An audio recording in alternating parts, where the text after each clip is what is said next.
And he said he felt like he was in Bangladesh or some third world country. There was no Wi-Fi connection. He couldn't get a phone signal. The dining car reeked of smells. It hadn't been cleaned. The train was dirty and it was late. Then he gets to his destination in Washington, D.C. with all his baggage, and the escalator is broken there at Union Station. That's just one example of many that one can see around the country.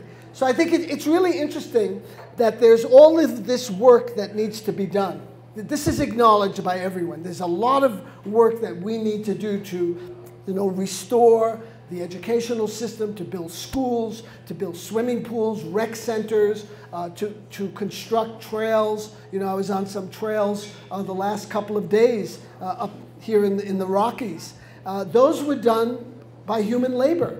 That was, perhaps during the New Deal, during the Civilian Conservation Corps, something that FDR set up. All kinds of work that needs to be done. All of these people without work, yet this system cannot bring them together. That tells you something about the failures and the flaws of capitalism. And it's not just a question of a few rotten barrels, it's Bernie Madoff, or it's this guy, or it's this Raj Rajaratnam, who ran the Galleon funds, hedge funds in New York. He made millions of dollars on insider trading. What a bad guy. Let's put him in jail. So everybody can, bang their breasts and feel very virtuous about all of these characters.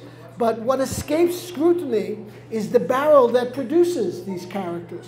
So over and over again, anyone remember the 80s? Maybe one person here. Two people remember the 80s. Ivan Boesky, Michael Milken, junk bonds, corrupt, put them in jail, that kind of thing. And it keeps repeating itself over and over again. But the system is not under scrutiny. And these are systemic problems with capitalism. These are structural problems that need to be addressed. And we have to start thinking about alternatives, start thinking about collectives, about cooperatives. There's a huge growth in cooperatives in the country today and around the world for that matter. So it's critical that we talk about this issue in plain and clear language. And if we don't identify the root cause, then all of the prescriptions, all of the nostrums that are being offered will be of no value and of no use whatsoever. So we're constantly dealing with the superficial. It's like if you go to a dermatologist, right, and you have some skin disease or some rash of some sort that's really irritating you, and the dermatologist says, well, take this lotion, or put this on, or take this vitamin. But it keeps coming back over and over again. There's something in the system that is producing the rash, and it continues, it persists. That kind of scrutiny, of course, cannot be conducted by the corporate control media because they are invested in the status quo and in maintaining the system. And the so-called alternative media, National Public Radio, and the Petroleum Broadcasting Service, PBS, is not much better in terms of providing accurate news and information and providing citizens with the tools they need to understand what is going on. I've been talking about these issues actually for many, many years. It has become now, I think, apparent, particularly because of the Occupy movement, that there are serious fissures in the capitalist economic system. And the Occupy movement has helped to open a space for the first time to talk about capitalism in a rational way and in a very critical way as well. It's not, and the Occupy movement with its 1% versus the 99%, we got sold out, they got bailed out. These are the kinds of slogans that have really resonated with people around the country and, by extension, around the world. There was a conservative French economist who years ago said, when plunder becomes a way of life for a group of men living together in society, they create for themselves in the course of time a legal system that authorizes it. and a moral code that glorifies it. So we see the moral code, looking out for number one, do what's best for you, and those kinds of things, excel, get ahead, make as much money, shop till you drop, max out your credit card, get to the top of the ladder, climb the corporate ladder, and on and on. But we must emancipate ourselves from this kind of mental slavery, as Bob Marley reminded us over and over again. And when language has been mutilated and drained of meaning, it's hard to find a lexicon in which to discuss these particular issues. Now, there's so much more to say about capitalism, taxes, reforms, and fairness and justice. These are not light topics, and it would take, hours to go through each and every one of those. What would constitute economic justice? Do we want, let me use the collective we here, do we want a larger share of the capitalist pie? Or do we want a different kind of economic system? I don't think that question is being, projected enough into the discussion. I think it's worthy of further examination. Do we want a fair tax system, or do we want to completely do away with the whole tax system and find some other way of generating income rather than a system which is easily gamed by high-priced lawyers and very skilled accountants who know how to work the loopholes, and you don't have a chance, against that kind of apparatus of power that the corporations are able to marshal on their behalf. So you have, Apple setting up, our most famous Apple, setting up an office in Reno, Nevada. Everyone thinks its headquarters are in Cupertino, California. Well, it kind of is, but by setting up an office in Reno, Nevada, it avoids California state taxes. Here's a state that where Jerry Brown, in this same issue of the San Jose Mercury News here that I have, is telling the people of California, the state is not broke. That's how bad things are in California. So Apple sets up this office in Reno with just it's called Brayburn Capital, I think. That's where it invests and it gets all of the income from its foreign sales. And so it's getting a tax holiday. Nevada has no state taxes. This is the way the corporations are able to work the system. GE in 2010 made $14 billion net profit. I know that's a little bit less than what the beat bookstore makes in a week, but nevertheless, it would pay for a few cappuccini and a few lattes here and would help these baristas, who deserve a loud round of applause for Lauren. Yeah. Jared, you rock.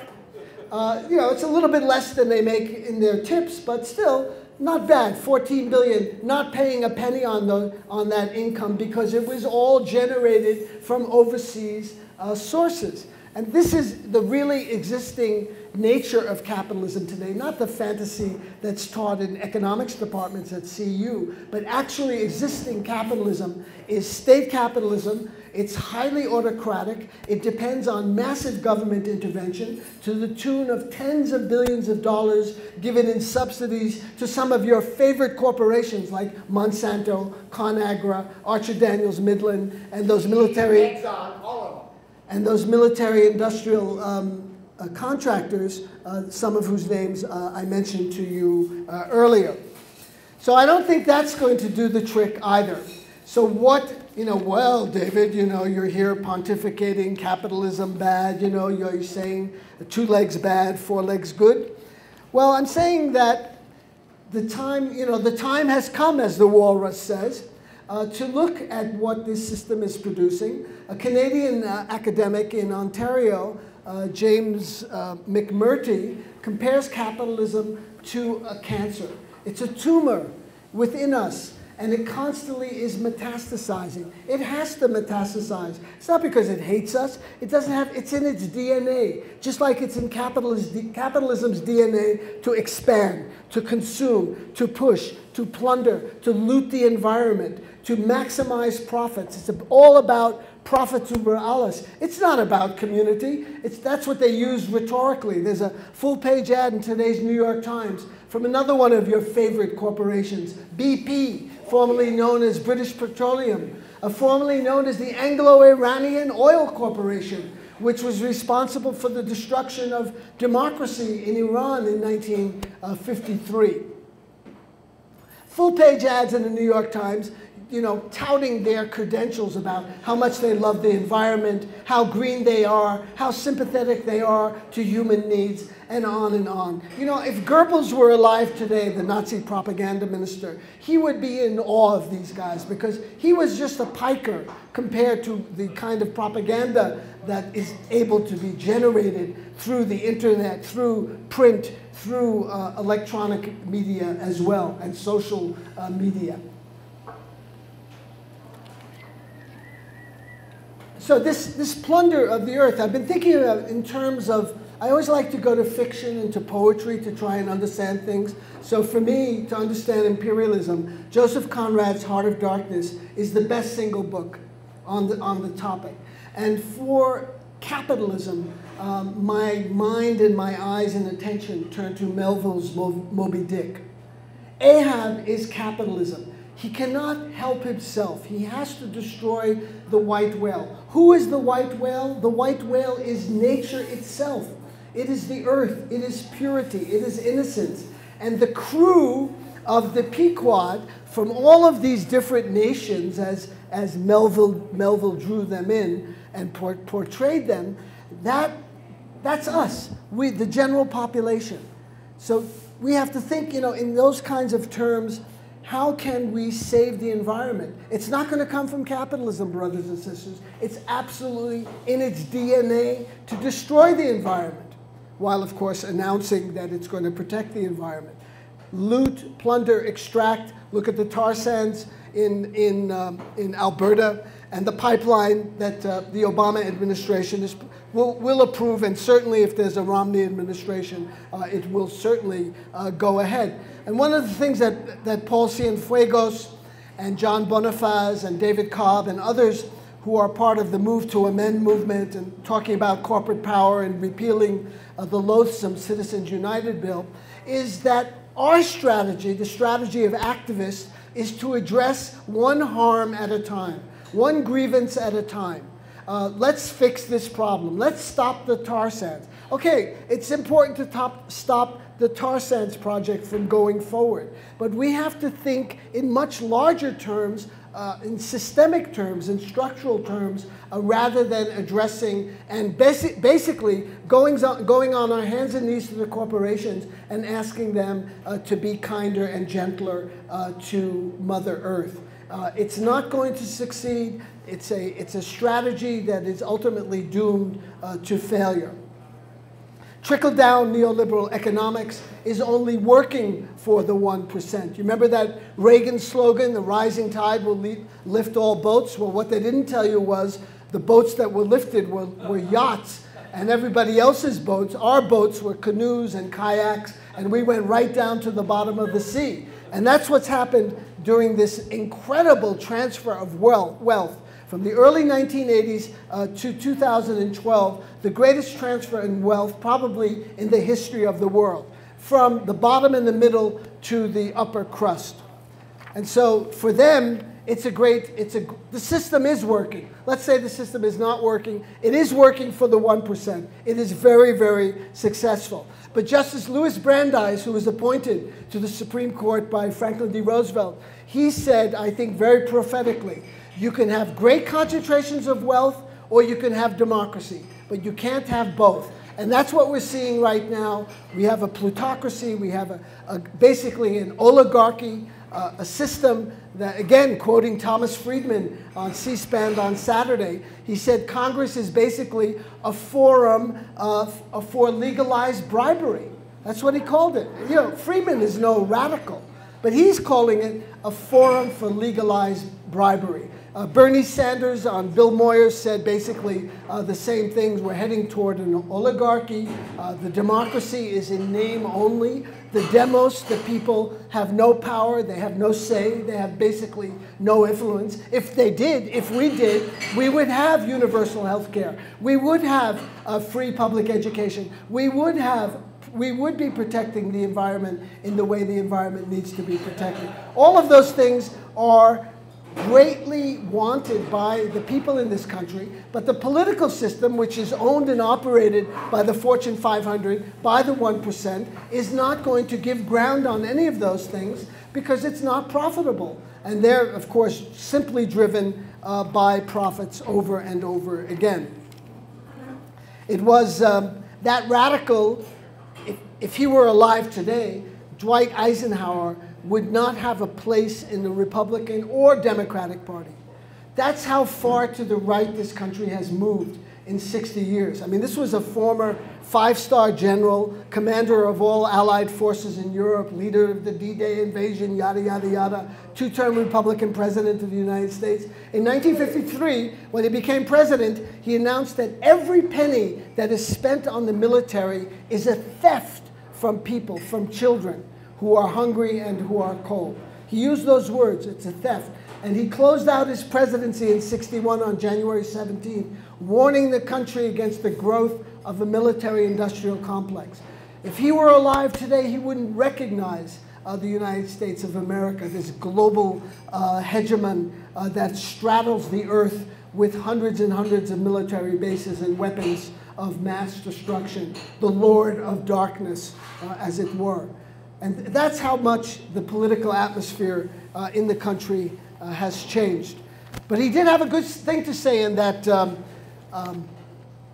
military-industrial complex speech. He said in the next paragraph, the only thing that can combat the growth of this military-industrial complex is an informed and active and engaged citizenry. So that's why it's important for people like you to get involved locally, be it in KGNU, be it in alternative radio, or Left Hand Books, or the Rocky Mountain Peace and Justice Center. You're looking for something to do? Left Hand Bookstore is closed half the time because there are no volunteers there to keep it open. There's lots of things to do right here in Boulder, Colorado. You don't have to go to Chittagong, Bangladesh, to find something to do. So to be engaged is really important. Plus you feel good about doing something in your community, be it organic farming, being some kind of recycling project, all kinds of things, all kinds of tasks need to be done. Please get involved. And toward that end, I want to read a poem by Marge Piercy from her collection, The Moon is Always Female. This is one of Howard Zinn's favorite poems.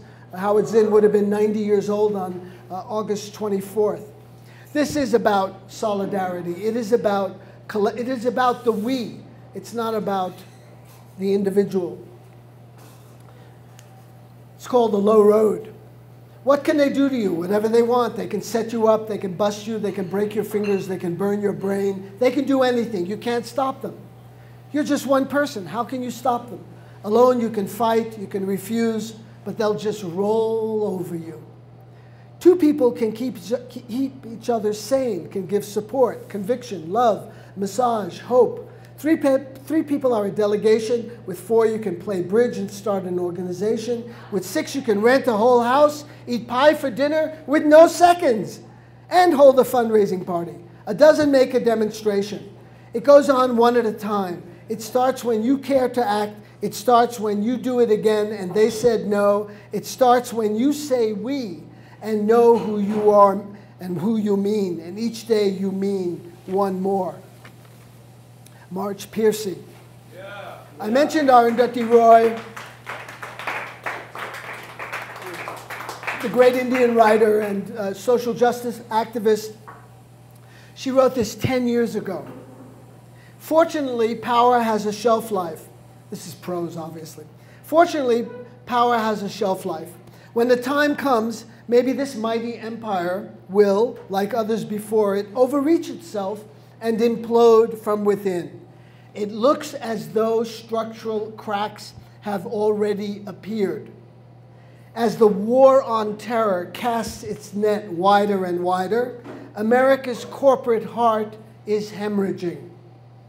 For all the endless empty chatter about democracy, the world is run by three of the most secretive institutions: the IMF, the World Bank, and the World Trade Organization. A world run by a handful of greedy bankers and CEOs who nobody elected can't possibly last. The time has come, the walrus said. Perhaps things will get worse and then better. Perhaps there's a small God up in heaven readying herself for us.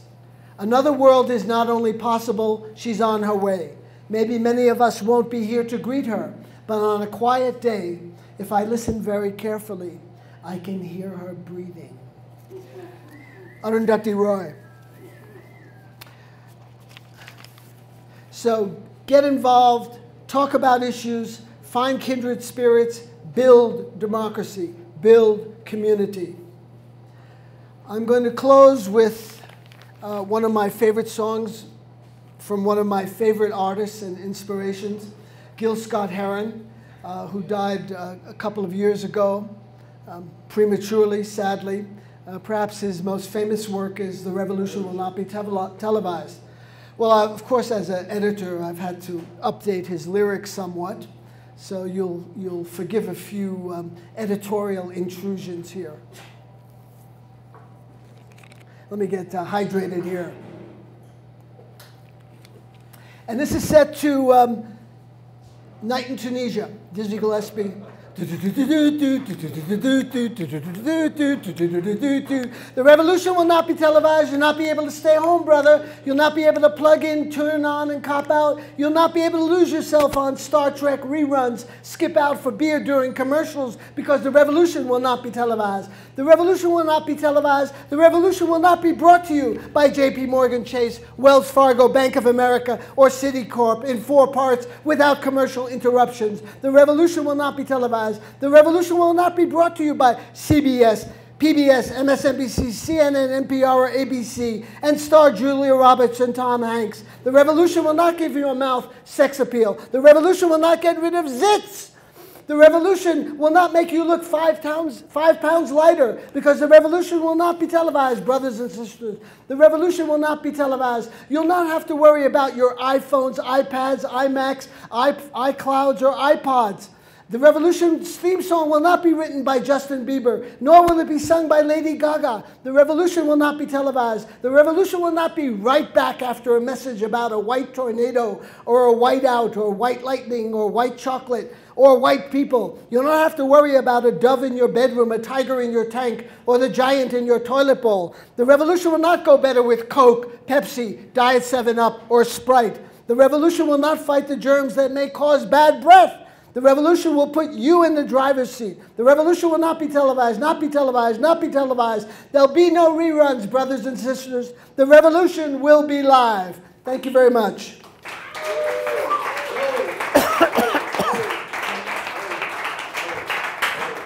David Barsamian, let's hear once more for David Barsamian. I've got some books, and that's it. And sign them. Yeah, books for sale. You're not going to no question and answers? No, I'm wiped out. Okay. Yes, book for sale. Could you teach me how to pronounce like Arundhati Roy, like the name? Arundhati. Arundhati. Dati. Roy? Yeah, Roy. When I was up in Telluride last week, Salman Rushdie said that the best book into film translation of the 20th century was the trilogy that he was talking about. And I'm sorry that you can't respond. There's no questions and answers? No.